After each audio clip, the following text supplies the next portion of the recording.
Well, good evening, everyone, and thank you for watching the Barry Beat podcast, streaming live to 802 Scoop from the Inside Scoop Studios, Main Street, Barre, Vermont.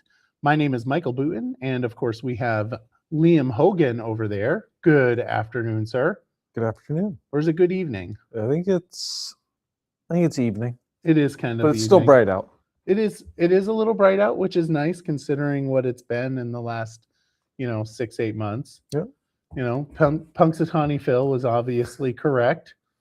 We're supposed to be getting better weather, which is in the forecast. It is. Yes. So tomorrow we've got cooler snow showers, 41 degrees, high, low 34, and then Tuesday light snow possible, 33 degrees with a low of 30. And then Wednesday, it's chilly, but there's lots of sun. We'll put a little spin on it. Actually, 46 degrees isn't chilly in my opinion. No. I mean, it's a little chilly, but it's nice. But the low of 23 is not. And then Thursday, windy with warmer weather, 62 degrees. You know what I will not be doing? Driving. I will not be riding my trike. Uh-oh. My engine broke again. Oh no. Yeah, I'm pretty nipped about that. I'm not gonna lie. Yeah. It's the second time it's broken. Probably because I'm fat. Then we've got Friday, 64 degrees with breezy and stray showers. And then Saturday, so we're looking like 50s and 60s, which is really phenomenal. This is gonna be awesome. Yes, 64 degrees on Friday. With breezy and shower, and then showers possible on Saturday, 57 degrees.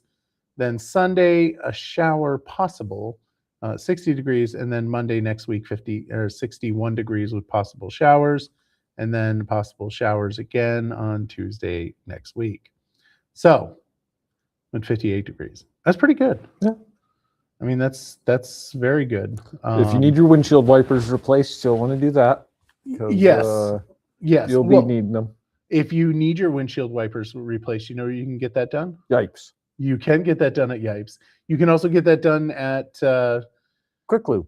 Quick Lube. You absolutely could. Yeah. So get down there and get your windshield wipers done. Get them replaced so you can see while you're driving in all this rain. Yes. Unfortunately, all this rain. Not fun. That's very frustrating. I'm not going to lie. But it is what it is. All right, you want to jump into city council stuff? Sure. Super exciting. Super exciting stuff.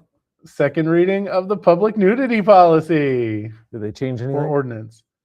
They made some minor changes. They kind of connected the what is considered a public place. We already went over why they're doing this, which is kind of awkward. Getting into a taxi cab with a naked person. Hi. Oh, hi.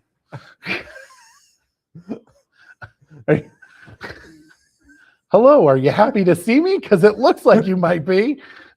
That would be an awful moment.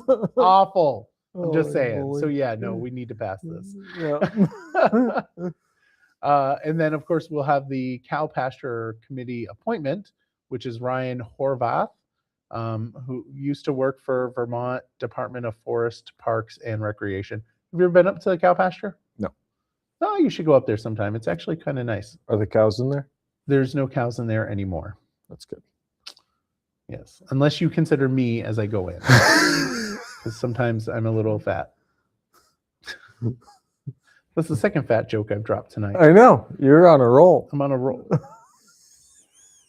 Is that a fat joke?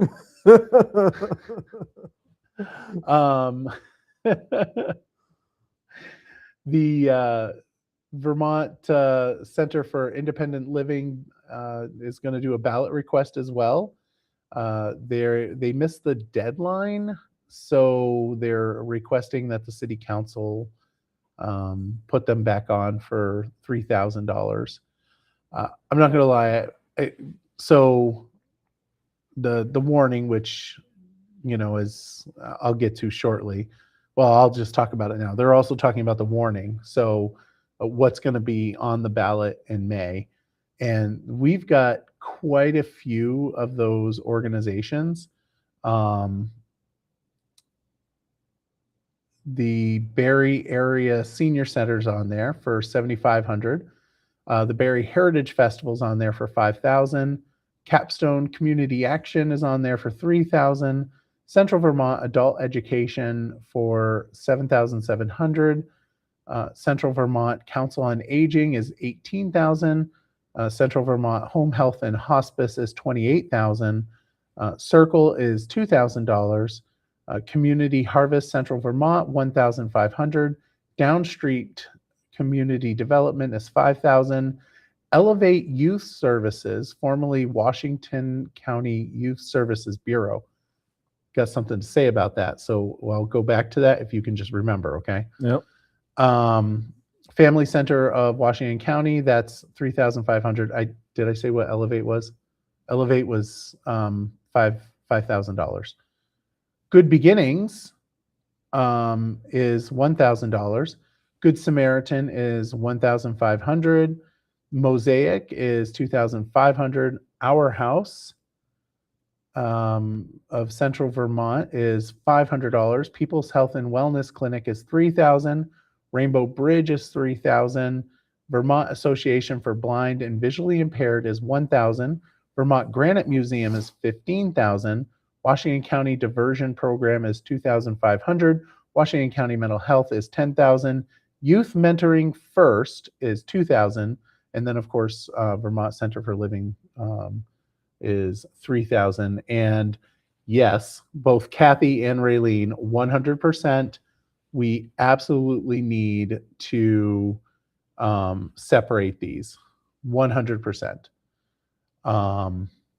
They need to be separated out on the ballot. That's my opinion. But the Elevate, let me get back to the Elevate. So they are going to be doing a teen drop-in center.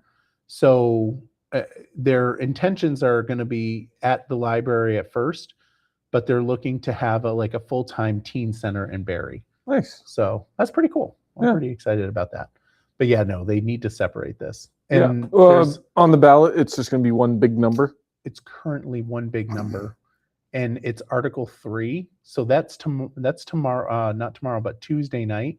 They need to make that change Tuesday night to impact the ballot. So that's something that they have to do that night.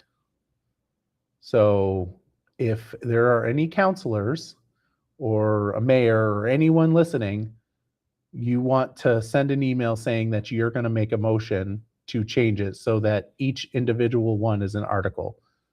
We ought to have a couple of counselors that needs watching. to happen. You need to have 4 to vote for that. Need 4. I think there's enough on there. Like I feel like that's one of those things where people are like, yeah, no, we should do this. We should definitely do this. And that's a city council decision. That's not, and if it's a real problem for them to do it, then maybe what we need to do is we just need to do a charter change and force it. No, I'm just kidding. I won't do that. That's not very nice. The nuclear option. Yeah. And let's see here. So yeah, Raylene says they need to separate the organizations, and Kathy says the same thing. Need to separate those organizations 100%. Maybe they can do that on Tuesday night too. They can do that on Tuesday night. And they're going to be buying a new PD cruiser. Fun. Somebody gets to go car shopping. Yeah, already went car shopping. So it's $48,000 for the car itself, and then it's like $17,000 for the fit up. Right, because they have all that gear that goes in there. Yeah. Yeah. Do they have uncomfortable seats in the back? Do they make it so they're uncomfortable? Probably. Because you don't want like beautiful seats in the back when people are like spitting or, defecating on themselves or something, because that kind of happens. Tell me I'm wrong. Tell me I'm wrong. One of us should do a ride along with Barrytown or Barre City. I've done a ride along. And I think I've done 2. Live stream it. This is what it's like. You can't live stream it, but So the one time I did a ride along, I did it at night, and this was the most iconic moment. Like, they got a call and they go to this place, and this guy comes out with a freaking machete, and he's like yelling at this other guy that was somebody that was a problem earlier in the night, and he's just going off, and he's going like this with his machete as he's yelling at this guy. And Randy Tucker comes up, and well, first, the guy that I was with, he says, "You need to stay in the vehicle." And I was like, "No problem. No problem. No problem. I will stay in the vehicle." Not fighting on that one. And yeah, and he goes up to this guy, and it's not really de-escalating. There's not much he could do anyway, and he was trying to de-escalate. But when Randy Tucker came up, it's like Randy got out, and it was like de-escalation, just like that. It was great. And he was the guy that I was riding along with was also de-escalating. I just think that it was because of the second police officer. Yeah, but it was everybody was just just funny. like, shoo. Yeah, it was great. It was great. Yeah, so I have done a ride along, and I highly recommend it. People need to understand that our police are constantly under pressure. And if you don't understand that, probably should not be talking about police, because you have to understand that they are constantly under pressure.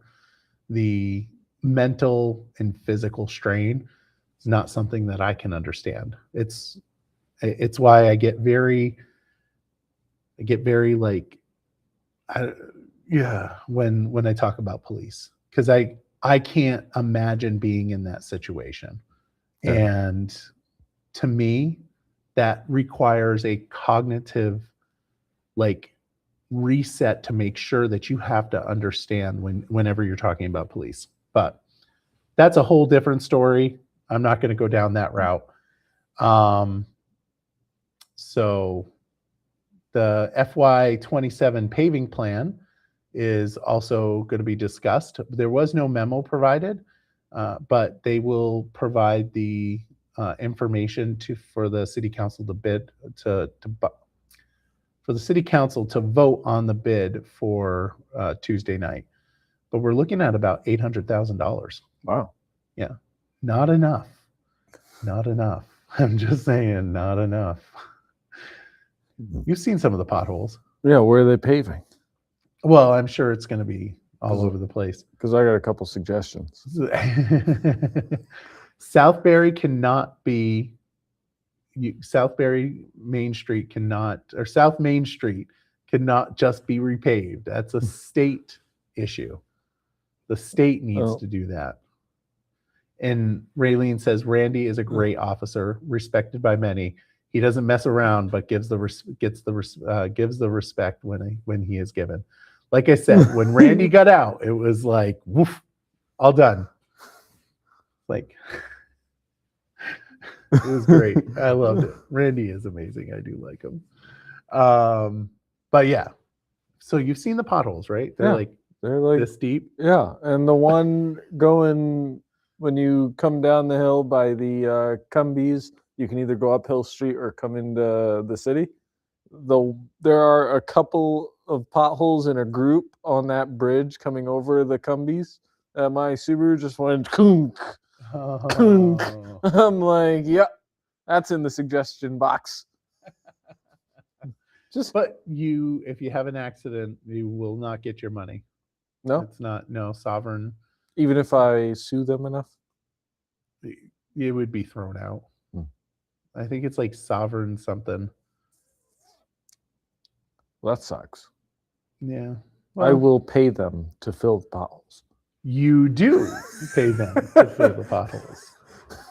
It's legitimately like in the South Main Street, that legitimately is a state. That's the state's jurisdiction. Gotcha. The city isn't supposed to do that. That's supposed to be the state. And it's not on the docket for like 5 years. It's insane. Yeah. Absolutely insane. But we'll see how that goes through. I'm going to try to work on getting some money redirected. So part of the warning, exactly, Raylene says, state road, not city. And people need to understand that. So when you complain to AOT. The only problem is that the legislature has siphoned off the AOT fund for the last 20, 30 years. So I'm better off just doing what I'm doing, which is avoiding You're better potholes. off making sure you vote the right way so that people don't siphon off the AOT. Or just avoid the potholes and keep complaining about it. You could do that. The budget is, so Raylene says it's not until 2028, so I made a mistake. Hopefully it will be sooner. Budget total is going to be $15.8 million. Sounds like Raylene is pro pothole. No, she's not pro pothole. She's not pro pothole. And then we'll have another flood update. Yep. All right. There is a resolution, though, and I wanted to read it because it's a resolution in recognition of the Spalding High School wrestling team. Oh, nice. Yeah. On February 2026, in February 2026, Spalding High School wrestling team won the Vermont State High School Wrestling State Championship. And to become champions, Spalding dethroned the 36-time champion Mount Anthony, ending a national record, making reign and crowning the first new Vermont state champion since 1988. So do they get like a Spalding Wrestling Day? They should. I bet you. Wait a minute. Hold the phone. Hold the phone. Okay, so Spalding's victory was decisive, having scored 236.5 points to Mount Anthony's 195. Wow. Full disclosure, I don't know what that means. I don't know either. How do you score points in a wrestling I have match? no clue. But they did. Whereas this is Spalding's first wrestling championship since 1984. And whereas 3 Spalding wrestlers won individual state championships in their weight class, Wesley Churchill, 106-pound state champion, Noah Dunster, 165-pound state champion, and Maxwell LaPearl at 190-pound state champion. And whereas the Spalding High School embodied the word team with 12 wrestlers placing at the state championship tournament, the only team with double-digit wrestlers that milestone. So now, therefore, be it resolved by the City Council that members of the council commend the Spalding High School wrestling team upon its 2026 state championship and congratulates starting wrestlers Wesley Churchill, Lucas Colby, Caden Mason, Grady Thurston, Gavin Cook, Gavin Winnie, Michael Grasso, James Marcellus, Logan Slater, Noah Dunster, Caleb Hoare. I wonder if that's Brian Hoare's son. Could be. Raylene will post it in the comments. Maxwell LaPearl, Charlie Berry, Alex Posabut, additional team members Aiden Lemieux, Aiden Trombley, Andrew Breer, Andrew Rivard, Calum Lord, Colby Owen, Colin Foster, David Marcellus, Deacon Garcia DeForge, Ethan Bachan, Harley Clark, Hunter Hellock, Levi Larimore. I bet you that's George Larimore's son. Raylene will post it in the comments. Yeah. Lucas Willis, Nova Eberly, Wyatt Fuller, head coach Darren O'Meara, assistant coach Mick Karen, Matt Thurston, Taylor Lozier, wonder if he's any relation to Larry, Trevor Bell, Nick Pierce, Hunter Curo, and volunteer assistants Carter Dickinson and Philip Maurice. Be it further resolved that the City Council extends to each member of the team our sincerest wishes for their continuing success academically and athletically. And further be it resolved that the copy of this resolution be placed in the permanent records of the city of Barre, that a copy be transmitted to the members of the team, the coaching staff, and Spalding High School by order of City Council this 7th day of April 2026. Raylene has no clue. That's what she said. But that's pretty cool. That's really awesome. That is pretty cool. They kicked ass. And I don't know anything about wrestling, but you know what I do know? Our team, Spalding, ripped the championship away from a 36-year winner. That's not very nice. I shouldn't do that. That's not very nice. I mean, they probably were heartbroken that they lost. But we won.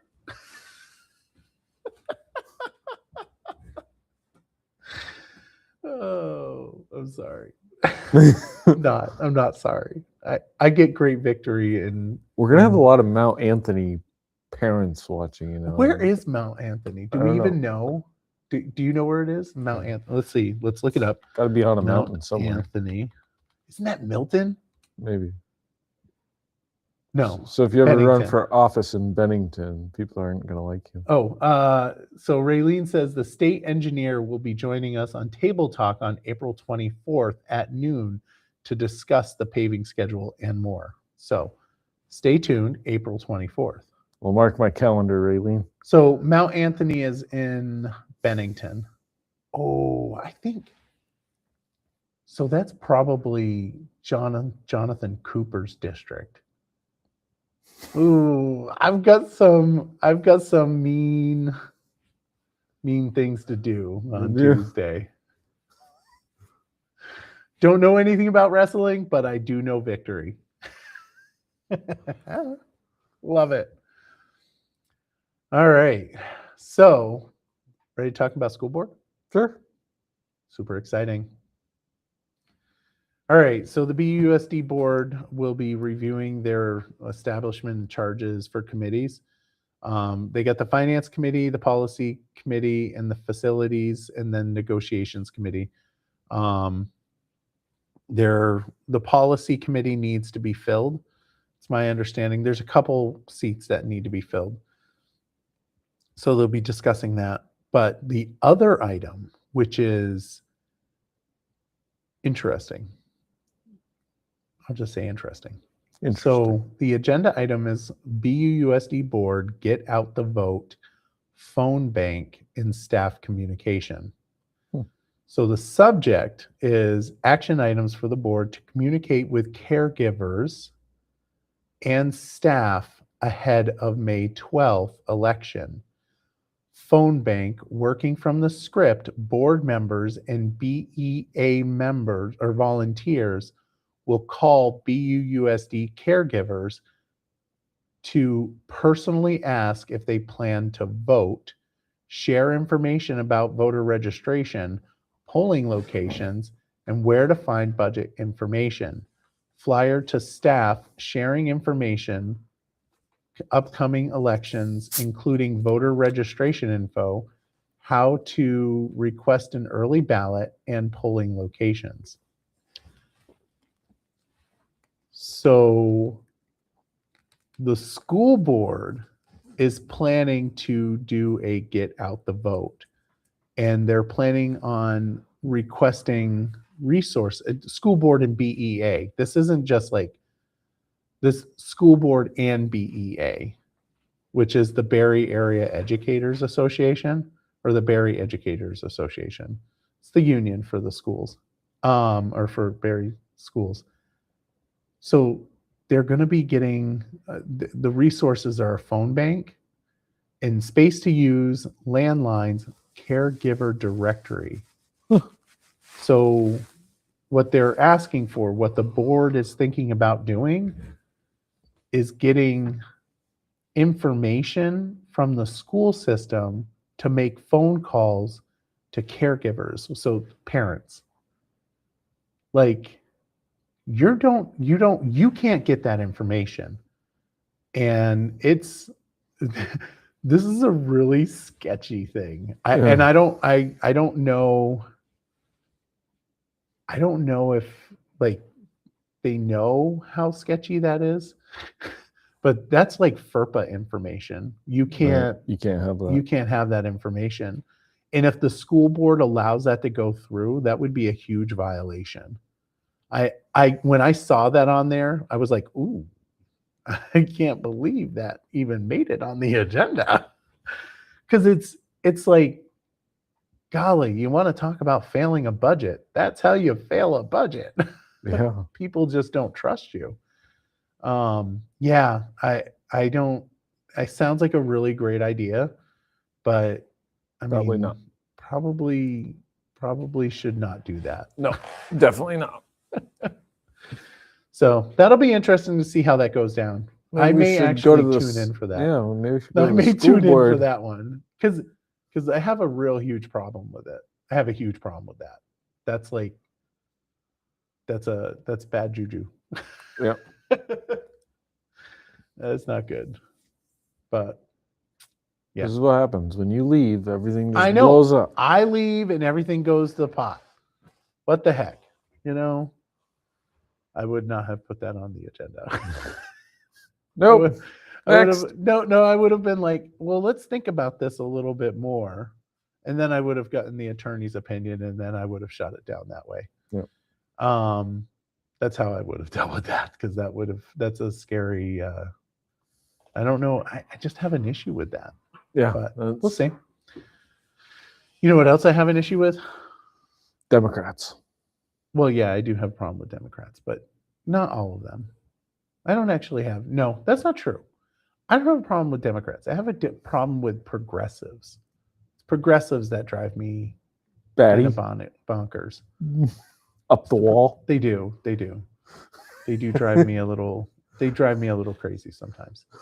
But no, I was thinking more like fleas. Oh, yeah. This Fleas. is something You don't have fleas, do you? No, I don't have fleas. Okay. But this is something that is very, it's pertinent information for you. Yeah. Because now you have a pup. Have you had fleas yet? Nope. No? Let me tell you, just give the dog the medication. It's perfect. It's wonderful. But you have dogs in your house, right? You have other dogs. Have you ever had flea issues? Once, and it wasn't my fault. Or it wasn't our fault. We moved into a house that had flea issues. Yeah. It's not fun. So it's not fun. That When I was younger, there was a flea issue, and you would walk on the carpet and you would have fleas. Right, you'd see them jump. Yep. Yeah. That was not good. No. That was not good. And that's like drop a bomb. Right. And it's not like you can Literally. kill them. No, you have to. You have to get the bomb. Right. You have to. And you just put it on the counter. Put it on the thing, and you just walk out of the room and let it go. Go to the Summer Street Tavern and have a beer. Yes, absolutely. Absolutely. So Los Angeles County is seeing a record surge in flea-borne typhus cases, with health officials warning the disease is making a troubling comeback. While treatable, the illness is proving serious. Deaths from the disease are estimated to be less than 1%, but nearly 9 out of 10 infected individuals are requiring some form of hospitalization. So that's not good. No, let's get it under control. Yeah, that's not good. It's definitely not good. Get the bombs out. Get the bombs out. People can get infected when flea poop enters the body through cuts or scrapes in the skin, or if rubbing into the eyes. So, how would you know it's flea poop? Wouldn't it be super tiny? Well, it would be super tiny, but if you get it, you know that you put poop in your eye.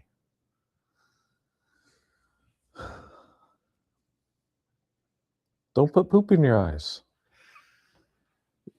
Did kindergarten not teach you anything? The first thing you learned in kindergarten: don't put poop in your eyes. That's the first thing you learned in kindergarten?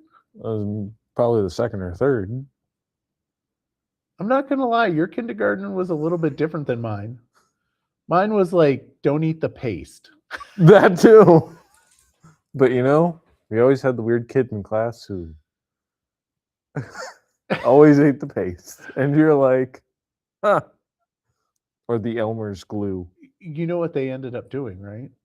They all end up like CEOs of tech companies.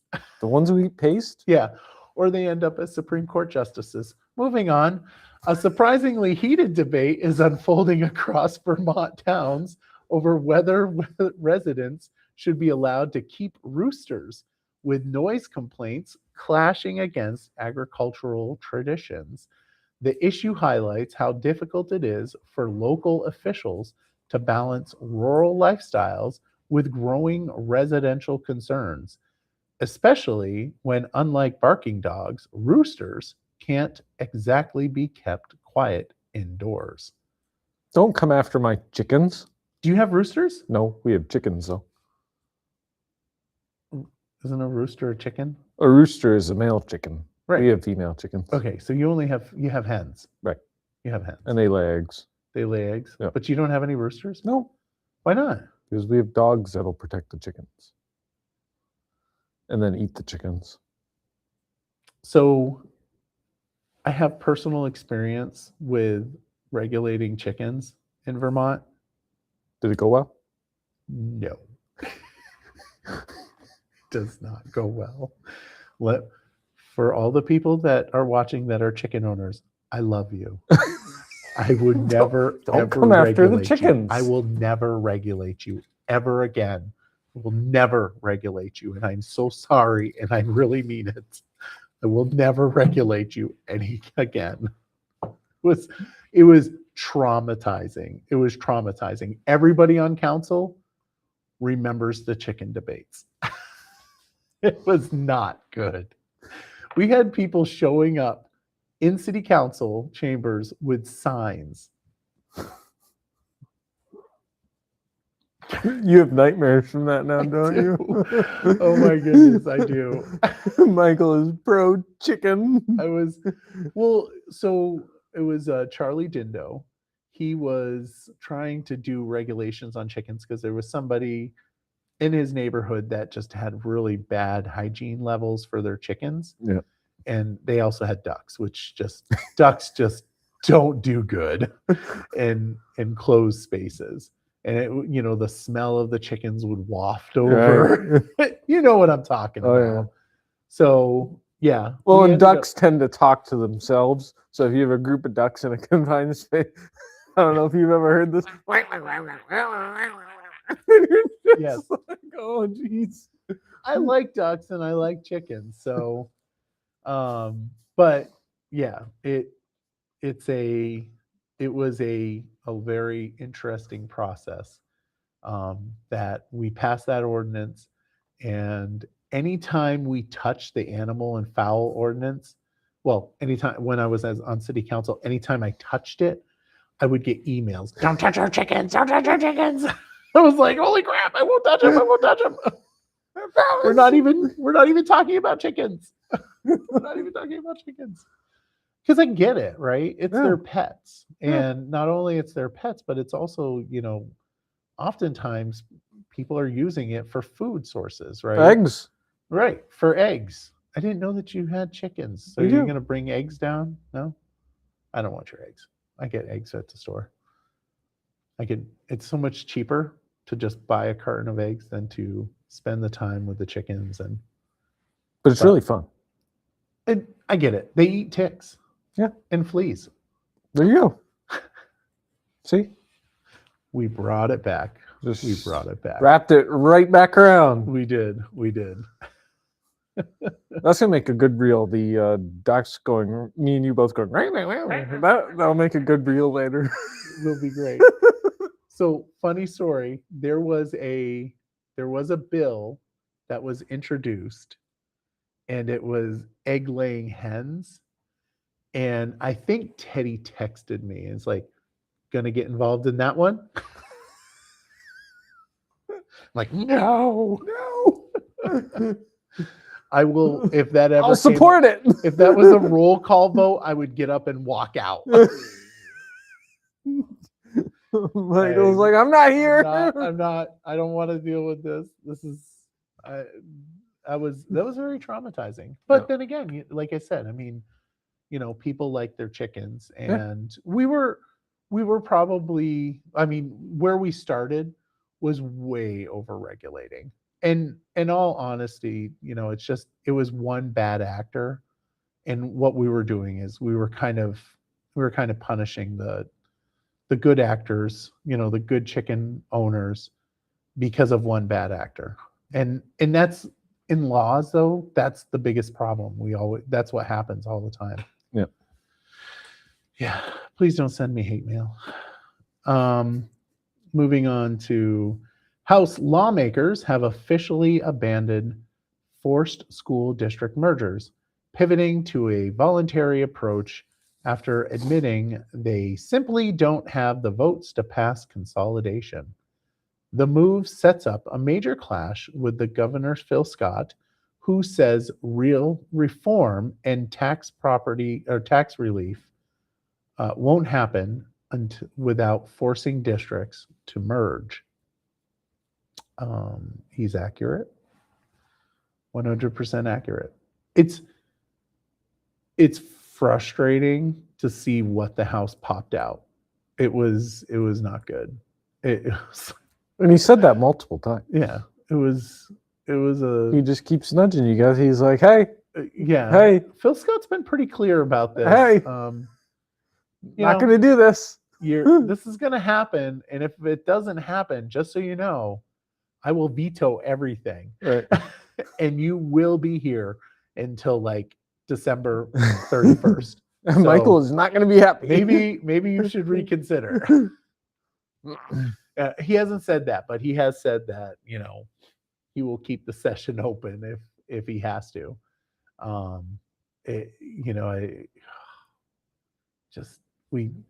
Merging is not a bad thing.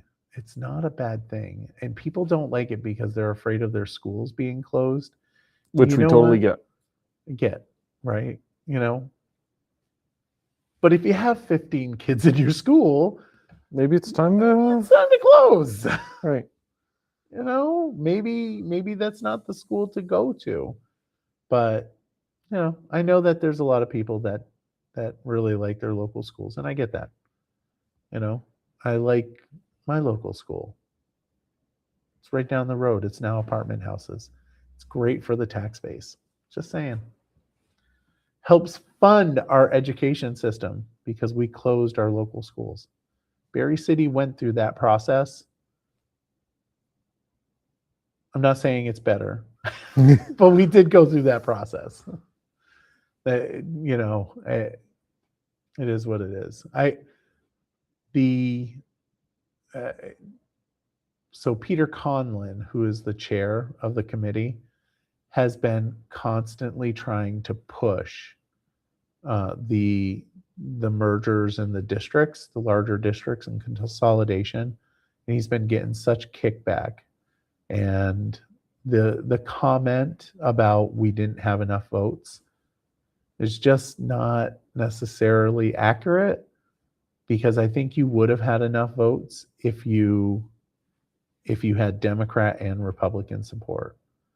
But they don't have enough votes on just the Democratic side. So we'll see what happens with education reform, folks. Yeah. I don't have high hopes. Well, I guess I should have high hopes because Phil Scott's going to keep us there. I was just going to say, you're not leaving until it happens. Mini trucks. Have you seen those? No? Like your Jeep Gladiator? No.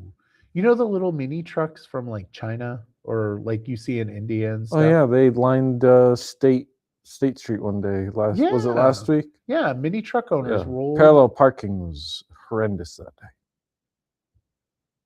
day. Because of the mini trucks? Yeah. Put your mini trucks somewhere else. What were you doing at the State House? I wasn't at the State House. I was at the Department of Motor Vehicles. Oh, I had to get my picture taken again because they expired every 5 years. If you ever need testimony on pictures expiring, I'm your guy because they shouldn't expire. When I get a picture taken, it should just stay there. you're telling me that you look the same that you did 5 years ago? I got a Facebook profile that will prove differently. Many truck owners rolled into the Vermont State House to show off their unique vehicles and push for clearer rules to make them easier to register. The small but passionate group says these affordable, practical trucks are gaining popularity. But they are affordable. how much do they cost? I see ones on Craigslist, Marketplace and Craigslist all the time. $3,000 or $4,000. That's it. Yeah.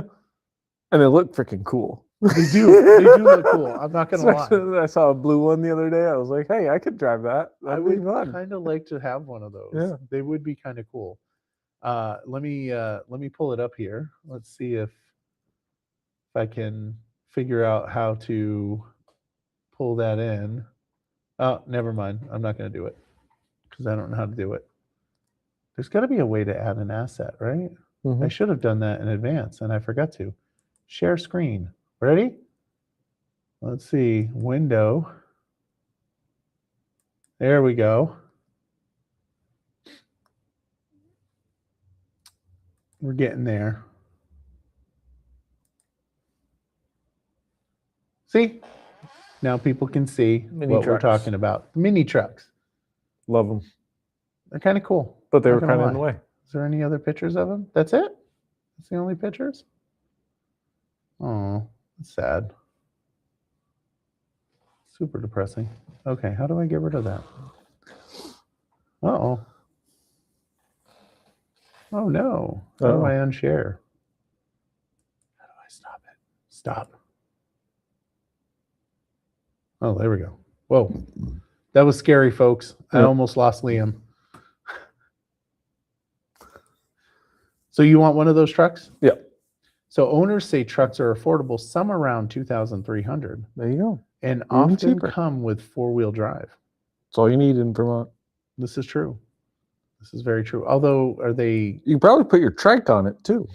I can put my trike on it because my bed and my Jeep is about the same size. Yeah. Vehicles are imported from Japan and face inconsistent registration outcomes depending on location. That's what the problem is. So we'll fix it. I'm right on that, sir.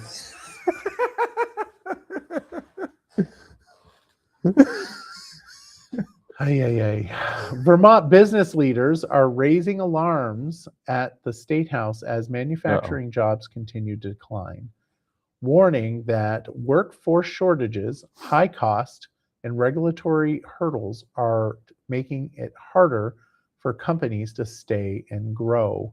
They're urging lawmakers to take action to strengthen the state's economic competitiveness before more jobs disappear.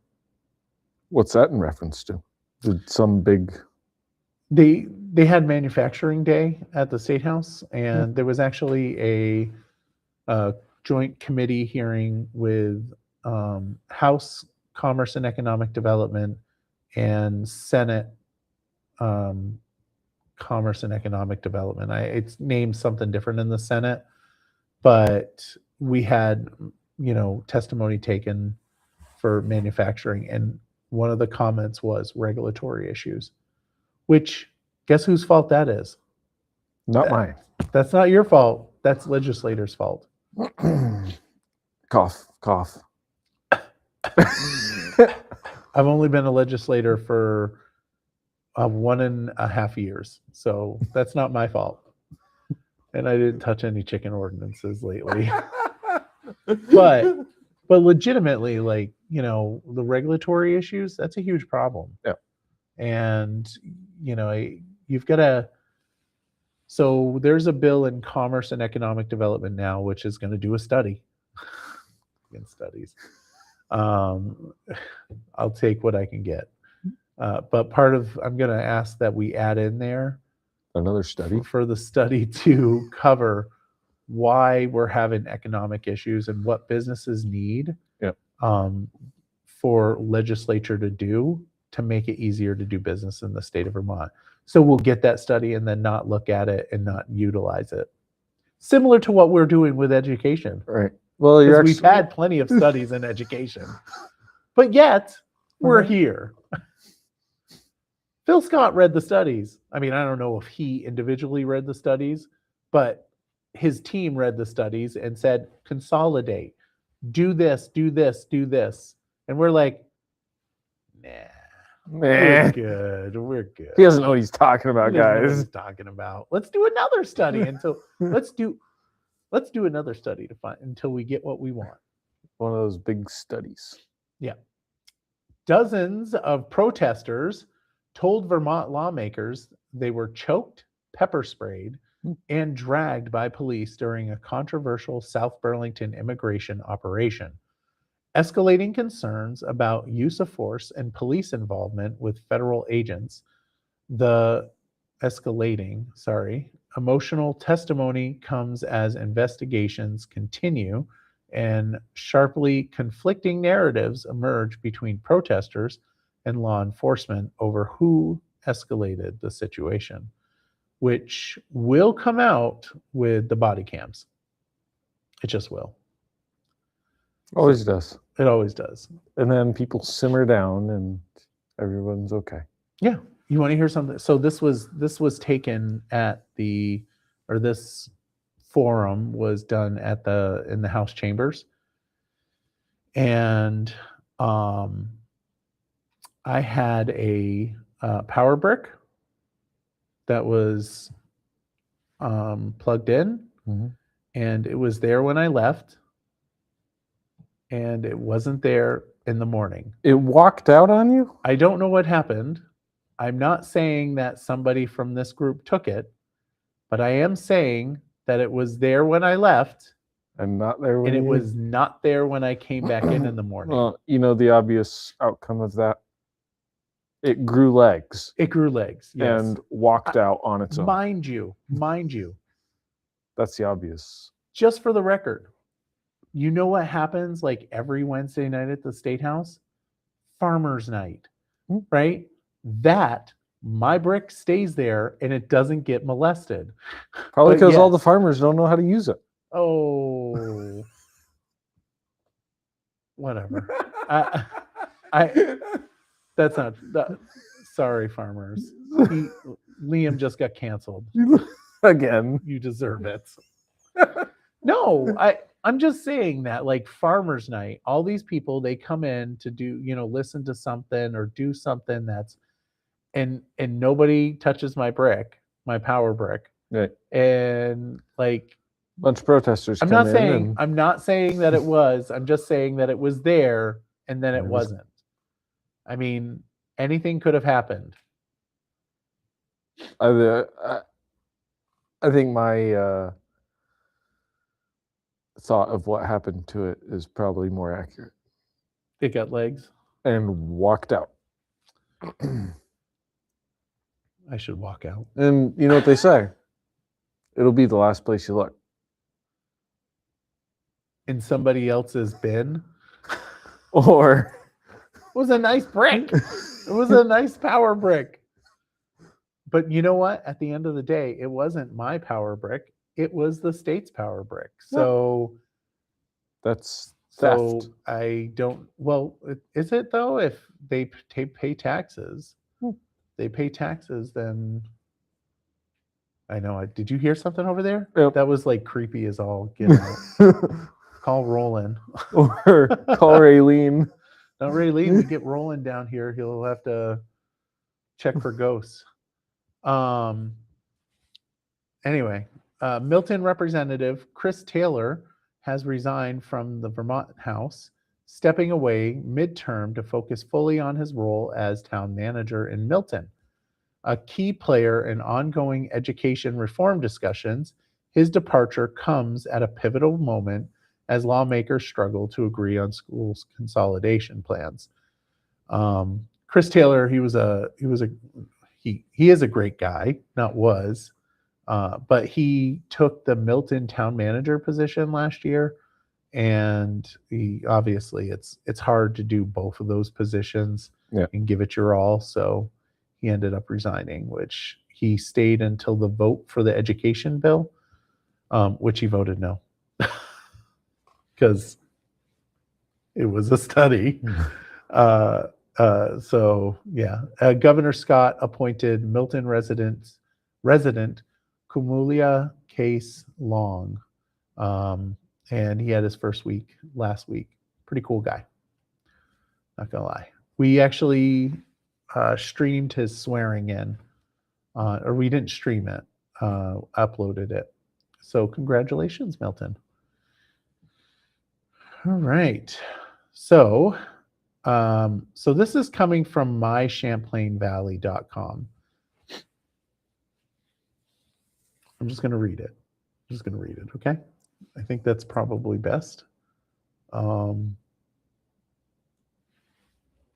think it's just best that I just read it. Because this is a national story. And I got to be careful with national stuff. Because it's fraught with danger. It's fraught with danger for me. And I can already see, the robot going, danger, Will Robinson, danger. So I'm just going to read it. There are several changes taking effect with U.S. currency this year. No new pennies will enter circulation, while several coins redesigned for the nation's 250th anniversary are being released. President Trump's likeness is expected to appear on a gold coin this year as well. In another historic turn for the U.S. currency, Trump's signature is set to appear on paper bills later this year. It will be the first time a sitting president's signature will appear on currency. Currently, Treasury Secretary Scott Bessent last month called the move appropriate and a powerful way to recognize the historic achievements of our great country and President Donald Trump. Representatives for the Treasury Department, no, we shouldn't do this. I mean, the penny, no, you shouldn't put the pictures. Don't put your signature on the. Don't put the signature on. It's such a. Isn't there forced? It's such a forced issue that just don't do it. Well, isn't there? It's too late now. Because. Sorry. I get like, trouble. Isn't there? There's two signatures on there. Right. It's the secretary. And then isn't it like the Fed chair? Yeah, something like that. I think I just quoted it, didn't I? Because I'm pretty sure there's a reason, because it's the Fed. It's the first time it's been done, which I think that's what the problem with me is. It's like, it's the first time. Don't be the first. You don't need to be the first on this one. But I just think there's a specific reason why no sitting president was on the money. Well, no, you can't be. No living president can be on a dollar bill or a coin or anything. Right. Okay. So I'm not going crazy. Although, wait a minute. Paper currency. Yeah. No, it's paper currency. No living president can be on a paper currency. So except for Trump.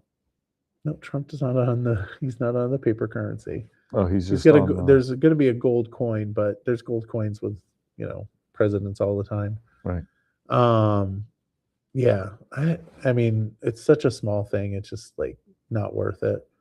But it gets me in the whole purpose of this is to talk about the pennies, right? So, are you a penny lover? I don't care about pennies.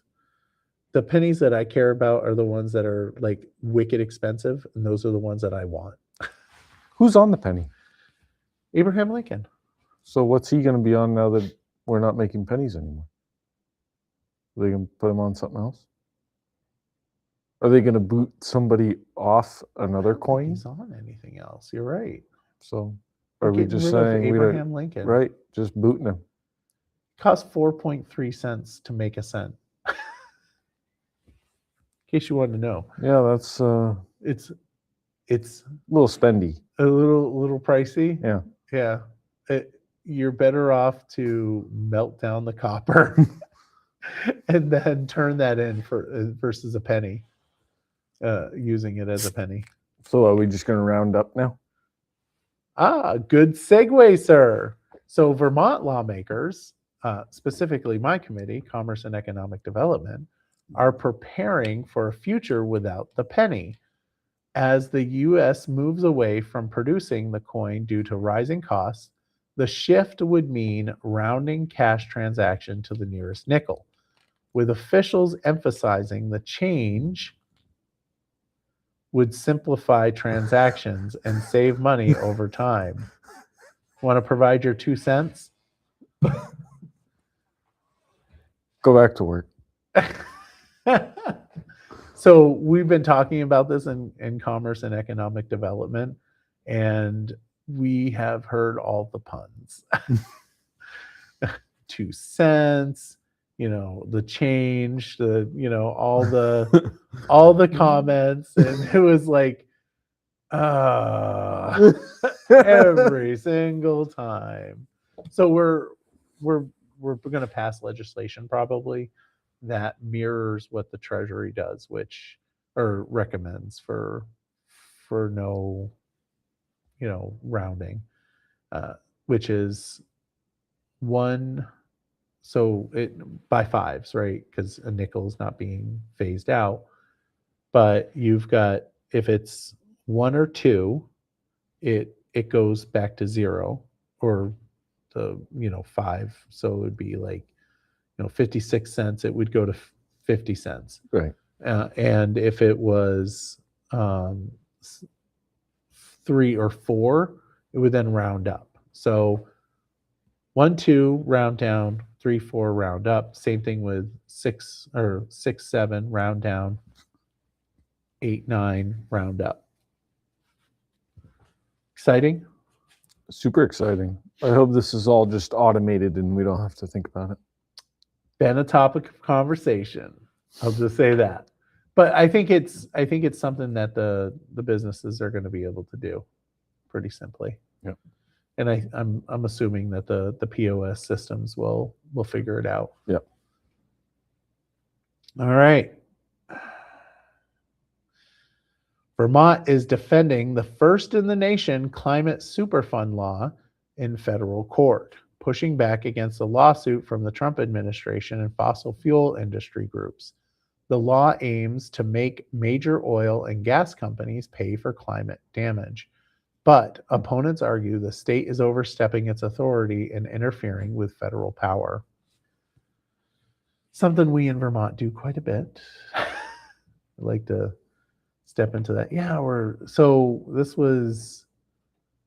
I think this was passed in 24, maybe 23, where we're going to hold gas companies liable for emissions between 1995 and 2024. So retroactively, we're going after the gas companies. Well, good luck with that. Huh? I said good luck with that. I know. Well, that's the thing. Like, we're spending this money to sue them, and I don't know if we can. But, maybe we get some money. Maybe we'll get a settlement. There you go. That would we'll be all nice. get a settlement for Get a settlement, Yeah. and maybe then we can help out Barre because fill some potholes. Forget to fill the potholes, but we could help out Barre by maybe giving us some money. So state officials are recommending over $10 million in flood recovery grants for Montpelier and Plainfield. Barre was left out entirely, with its applications rejected again. The funding is tied to housing and infrastructure projects, highlighting a growing divide, which communities are getting support to rebuild and which communities are not. 1.5 million request by Barre City for buyouts and elevations of 12 properties. and 1.5 million request by city for funds to acquire and demolish 4 flood damaged properties and rebuild above the base flood level. So, in short, Barre North End is getting screwed Cleanly. Very, very sad. I'm not sure what happened. Someone told me that it's because they want to focus on making new houses. Well, that's great. That's really great. I like that. I like new houses. That's wonderful. But tell that to the person that's been living in their home for 30 years that flooded and now no longer have a house that they can live in. Right. I just doesn't work. Doesn't work for me. Nope. Doesn't work for me. But speaking of new houses, Barre's long anticipated Prospect Heights housing project is moving forward, but a required redesign due to wetland regulations will significantly reduce the number of homes that can be built. Despite the setback, city officials remain optimistic, saying funding is finally in place and the project will still play a major role in expanding housing and easing a tax burden. Project was originally planned for 128 units, but it's now down to under 100. There you go. And I don't know if that's factoring in Governor Scott's executive order, because if it's not factoring it in, then it would bring it back up to 128. But if it is factoring it in, that would bring it down to like 60 houses. I mean, that's half of what originally was planned. Yeah. We'll see what happens with that. It's too bad because we do need the grand list value in Barre. Yep.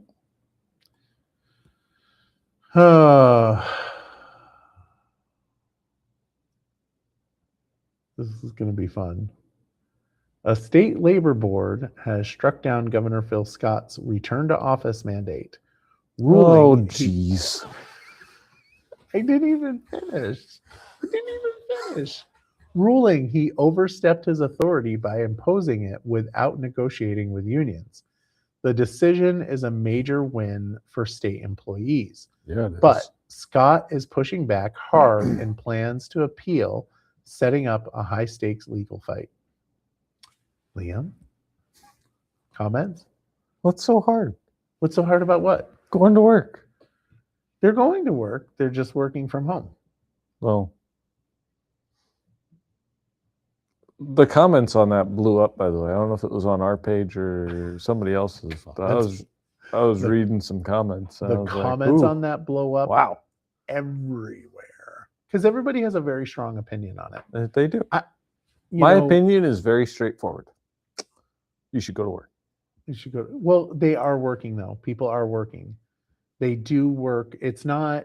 So here's. I think I have a problem with it because I couldn't imagine staying home and working because I already go crazy at my house when I don't go to work. So I think my frustration is just. I also couldn't deal with the non-social part. Yeah. I like to be social. Yeah, and there are people that like to go into the office. It's for me. I get it. The conversations in the break room. Well, and I think that's something that needs to be factored into this whole thing, where we're not factoring in the whole like mental health of being able to connect with people. And I know that people say, well, I can do that via remote. And you can, but I don't think it's the same as having the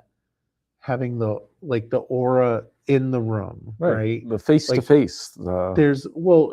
People would say you can do that via, but it's being able to see full body language, right? Right. Like when I'm talking to somebody and I look at people when I'm talking to them, and I try my best to read their body language. You can tell, for example, that somebody doesn't want to talk to you anymore solely based on where their feet are placed. True story. If you're talking to somebody and their feet are facing towards you, and not when you're sitting down, it doesn't count. But when you're like standing and talking to somebody, you will see that their feet is facing in a different direction. Subconsciously, they want to leave.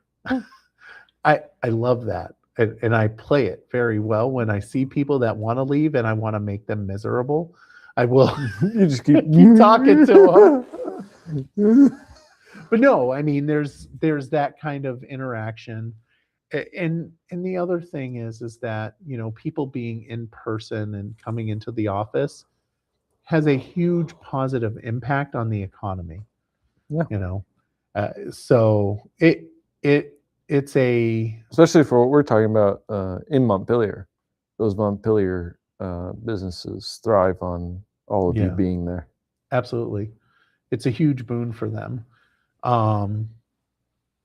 But I understand, I get it. People don't want to come into the office. I get that. And the comment is, they can work more at home. And you're right. You can work more at home. You can be far more efficient at home. The CEO of the company that I work for, and I love this quote. And he says, "You can work from anywhere, but innovation happens when you're together." But it's tough. I feel really bad for the Vermont state employees. It's a tough situation to be in. They want to work from home, and I think the majority of non-Vermont state employees want them to work in the office. And I'd just go back to, before COVID, would we be even having this conversation? Correct. I mean, that's very true. That's very true. Would it even be an issue? It probably would not be an issue. But we had it at our company where we were working from home, and They said we were asked to come in once a week. We rolled it out slowly. Yeah. The governor didn't roll that out slowly. It just came right in. He just kind of was like, "You're coming in. You're coming in." But my company rolled it out slowly. One day, then I think it was 2 days, then 3 days.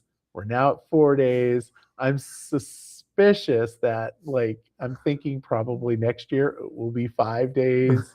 So my guess is that we're making that full, return to work order happening. I don't know.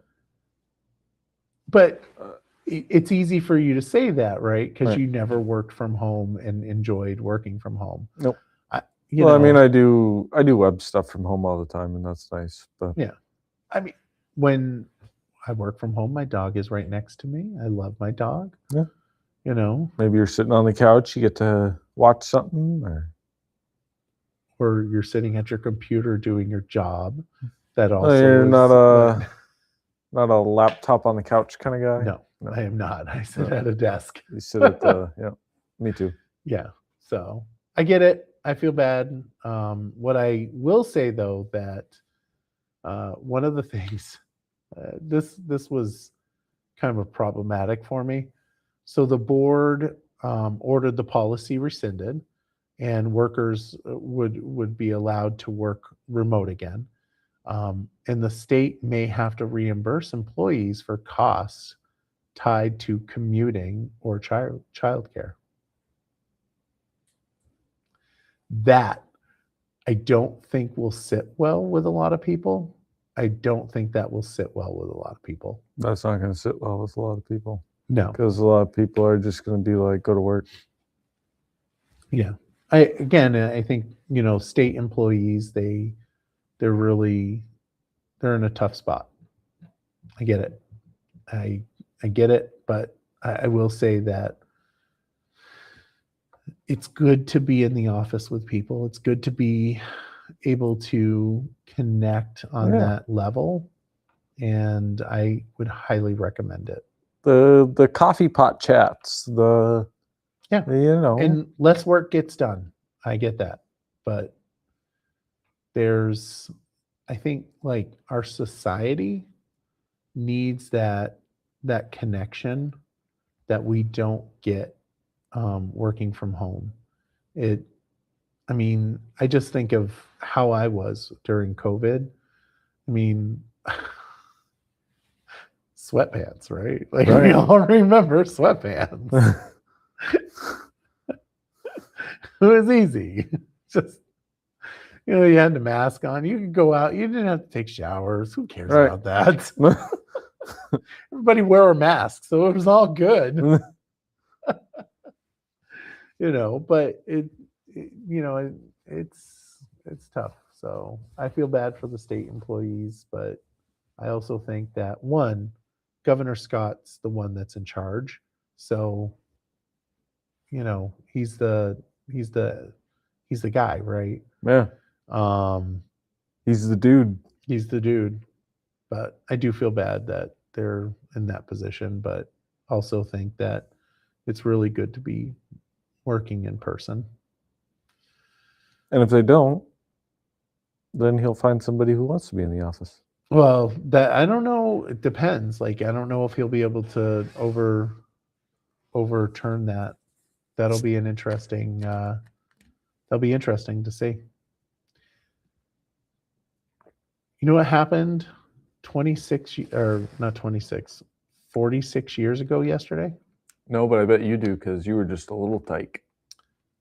I was a little tyke. I was like 3 months old.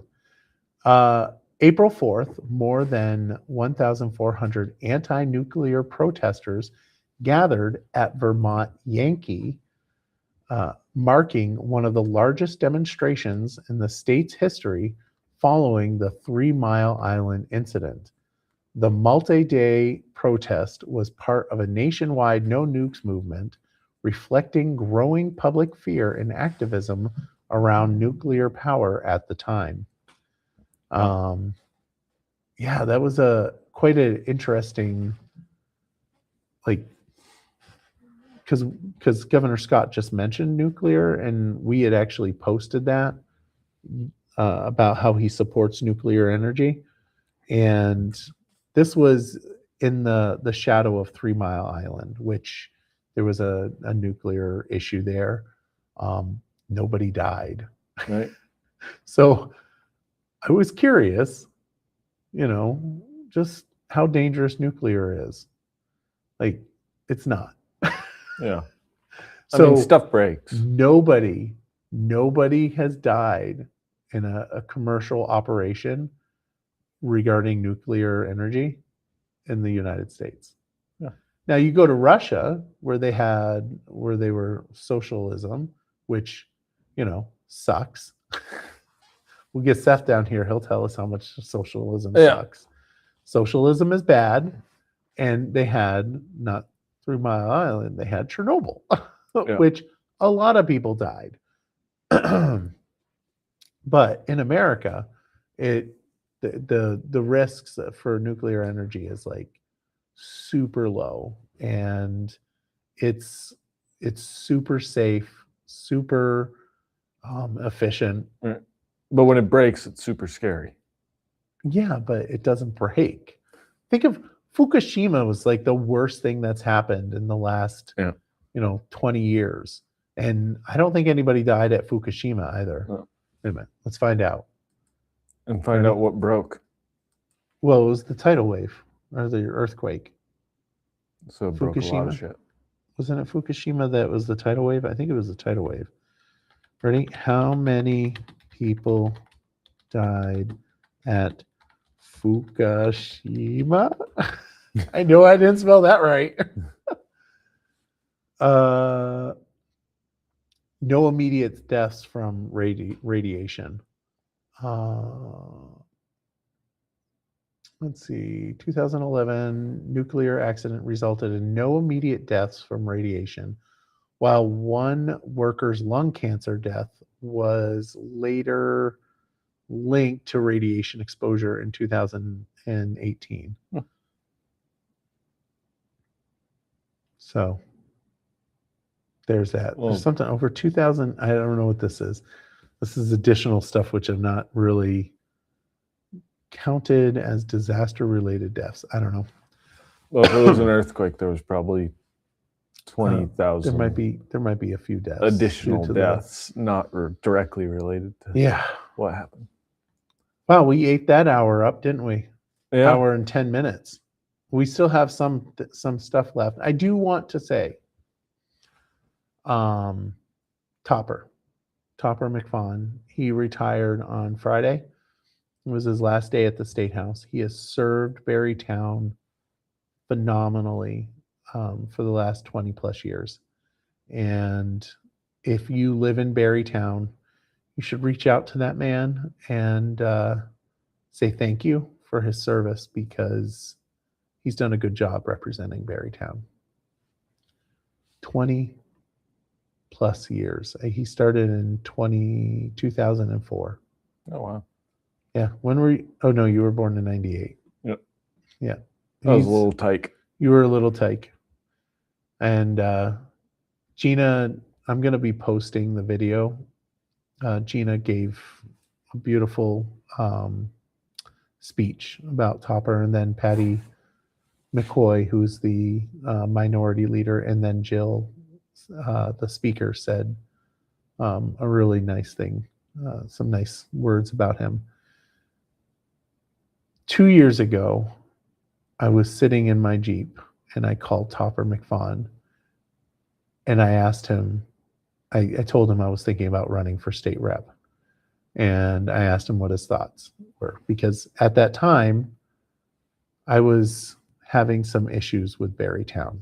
The Barrytown Republicans were not necessarily on my Christmas list, or I was not on their Christmas list, the leadership in Barrytown. And his comment was, yeah, do it.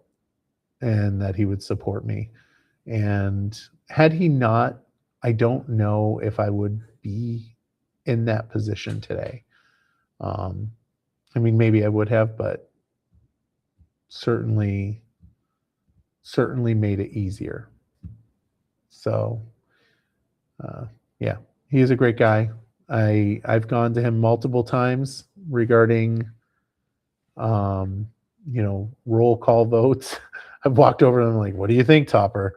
And he's like, oh, blah, blah, blah, blah. He'll tell you, and there's been a couple times where I've changed my vote because of his wisdom. And yeah, he's a good guy. Barrytown will miss him. Barry's going to miss him. He's not going anywhere. He's going to stick around. But he's decided that he's going to retire, spend some time with his wife. And yeah, so if you see Topper, give him a hug, tell him you love him. If you have his email, send him an email. Let him know that you appreciate. Post on Front Porch Forum, post on Facebook. Topper McFawn is amazing. That's all I have to say tonight. Do you have anything? Iran still without internet. Yeah. I'm pretty sure we're past the 1,000-hour mark. Oh. Let's see. Yeah. Pull it up real quick.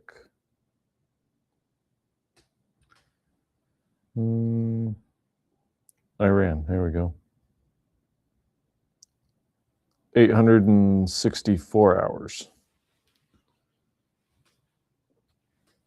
It's now the longest nation-scale internet shutdown on record in any country, exceeding all other comparable incidents in severity. So for folks that don't know, this is why central planning is bad. When a government can shut down the internet, that's a problem. That's a problem. And this is why Elon Musk and Starlink is so interesting because there's Yeah. not a central It's not centralized. point. And it's also a perfect example of why gun rights are so important in the United States. When the government starts like screwing around, they don't screw around too much because they can't come down. Or it's also the reason why people don't invade us. Imagine that. Imagine China saying, you know what, we're gonna like invade the United States. Big mistake. Because we have a big army, but you like multiply that by like thousands. Right. Because everybody has a gun, and if we're under attack, let me tell you, we're gonna be pulling out our guns. it's happening. So don't be coming to our country and taking over. Yeah. Anyway, yeah, that's unfortunate. But centralized planning is not good, and right there is a perfect reason why. 800 and what? 890. What did I say? I just had it. Government should not have the power to shut down the internet. 864 hours. Government should not have the power to shut down the internet. Point. Full stop. Period. All right, guys. Well, thank you for watching the Barry Beat podcast, and we will see you next week. Bright and early. Or in the evening.